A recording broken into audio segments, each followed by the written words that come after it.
Hello everyone, Kaoz here, and welcome to another old school RuneScape video. Look, if you're watching this, chances are you are in your late 20s or early 30s, and you can afford OSRS membership no problem. Unlike back in the day, when we literally had to beg our parents for the credit card and pay $5 a month on this pixelated cookie clicker game. I say chances because there are still players who are suffering in the depths of free-to-play and want to try out the paid version of the game. In today's video, I will go over 10 things you should do before becoming a member, including things I recommend you do shortly after you join the big leagues. Boys and girls, this is the last video of April, so remember to subscribe with notifications on and drop a like for the YouTube algorithm. If you want a nice community to play with, or just for general guidance, join our Discord with a link in the description. The first 6 tips will be all about how to properly set up your account so you have no problems in the future, as well as general things to do to start on the right foot. The last 4 are going to be things I recommend doing as soon as you're able to set foot in member worlds, and things you can do in the short or long term to make the most out of your time in case you are paying month by month or you have to sustain your membership through bonds. So, ladies and gentlemen, let's begin. The very first thing I recommend is something I never experienced myself, because whenever you start a new account at Tutorial Island, and if you tell the tutor that you are a brand new player or that you have played before but haven't really done so in a long time, you are going to get an NPC in Lumbridge called Adventurer John. This NPC is absolutely massive for both brand new players and, like I said before, people who haven't played the game in a long time, or even in the midterm, because he is going to give you very short goals for you to get used to all of the things that you can do in the game. So you have paths like skilling, you can do fishing, and then you can do some other things that require non-combat. And once you are done with those, Adventurer John is also going to tell you to do things related to combat. And the best thing about this NPC is that he is going to give you a few items to start your journey. Now, these rewards are not going to be absolutely massive, like he's not going to give you full rune right off the bat, full green dragon hide, and maybe like thousands of materials that you can start skilling with, but it is going to be just about enough so you can maybe, start and getting into the idea of every single skill. And this is where you're gonna start to realize if you like this game or not. Now, obviously, again, if you're watching this video, it means that you are already kind of familiar with what you have to do in RuneScape, but this is absolutely massive that I had to make a new account for me to show you this. And if you want some general guidance for this, Adventurer John is the NPC you want to go for at the beginning of your account. Now, what happens when you are done with all of the quests from Adventurer John? Well, on the top right corner of your screen, even if you do a new account, or I believe this is going to be turned on by default for literally everyone, you have to manually turn it off, is going to be something called the Activity Advisor. This was added, I believe, last year or maybe 2 years ago. This is fairly recent when it comes to the lifespan of the game. And whenever you click that button, it is going to give you a small amount of things that you could potentially do. And it is also going to tell you what you need to start that adventure. So for example, if you go to free to play, it will tell you to do, very easy quests that you can do with no requirements, like Romeo and Juliet, or maybe some other things that are going to be super easily accessible for literally everyone or anyone joining the game. Now, obviously, the very first thing that this recommends you to do are free-to-play quests, and once you get into member worlds, this is also going to be active, and it will tell you to do different things for your account to, I would say, start on the right foot when it comes to requirements and maybe questing, some early game questing. And once you do those, the quests themselves are going to give you nice rewards, which we're going to talk about in the future.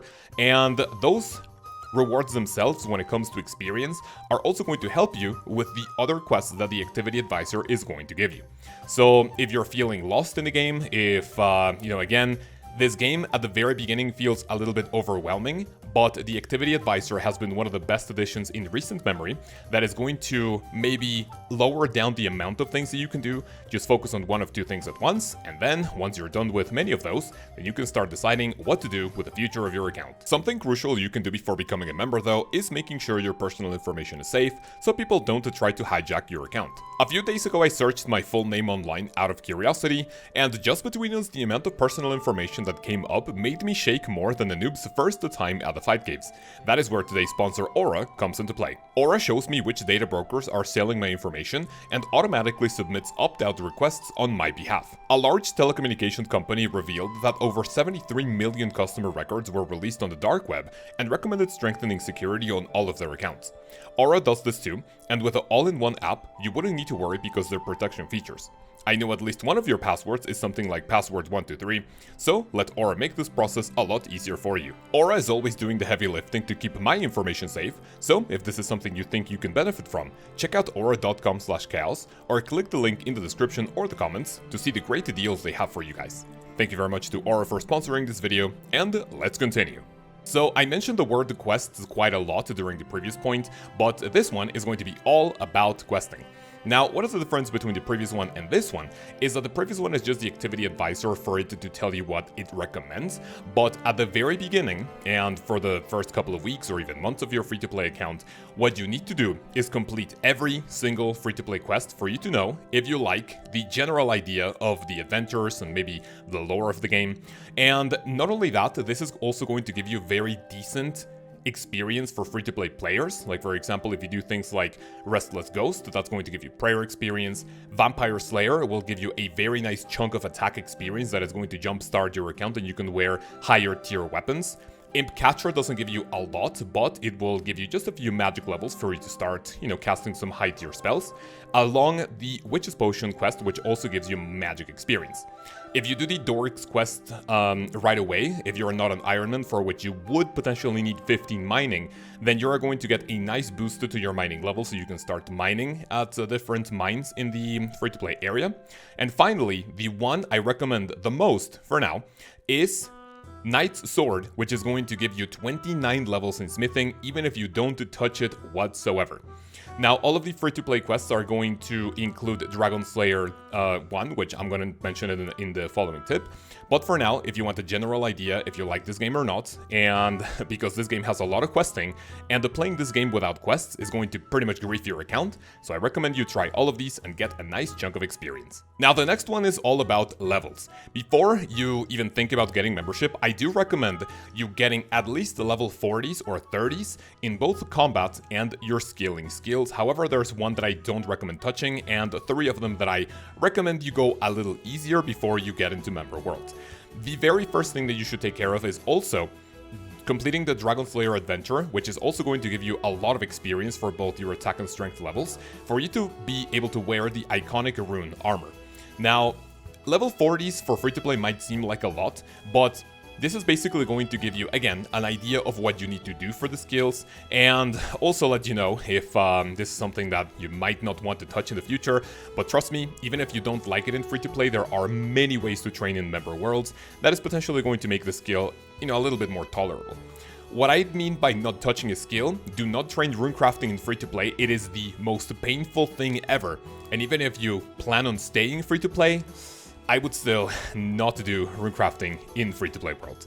The ones I do recommend not touching too much are mining, fishing, and woodcutting, because even if in free-to-play you can train them, kind of nicely, there are many more things, tools, banks, and, a lot more things that are going to help you in Member Worlds to level up a lot faster. So before you do that, I also recommend grabbing, some armor before you get into the Member Worlds, base 40s and 30s, if you want to check out the rest of the leveling up.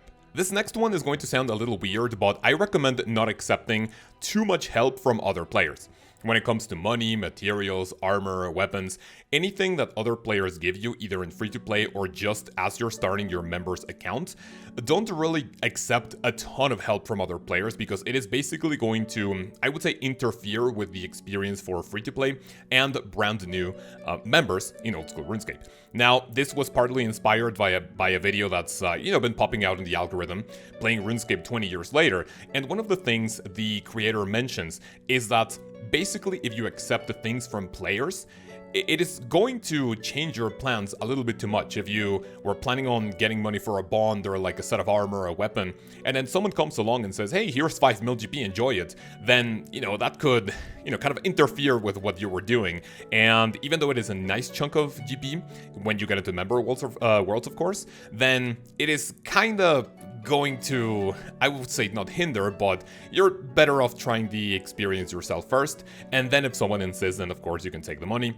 However, if you do take GP or armor, weapons and everything, I recommend you save it until you are a member, because that money is going to be it is going to have a lot better use with member items than what you would have in free-to-play. So with this one, if you see someone being super generous with money or anything, definitely manage expectations.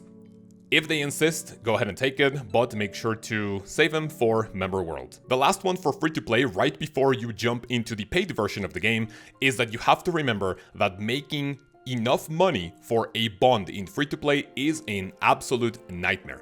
Now, for those of you that do not know what is a bond, this is going to be an item that costs, at the time of making this video, between 10 and 11 million GP. When you use this and when you redeem it, it is going to give you 14 days of membership, which sounds like a decent amount, but trust me, when you are leveling up, 14 members is not really a lot. So what I do personally recommend before you become a member for the very first time is that you save up for two bonds, because you are going to have a lot more time to play for 1 month instead of that those 14 days. And when you get back into free to play, making those 10 to 11 mil GP again is going to be nightmarish.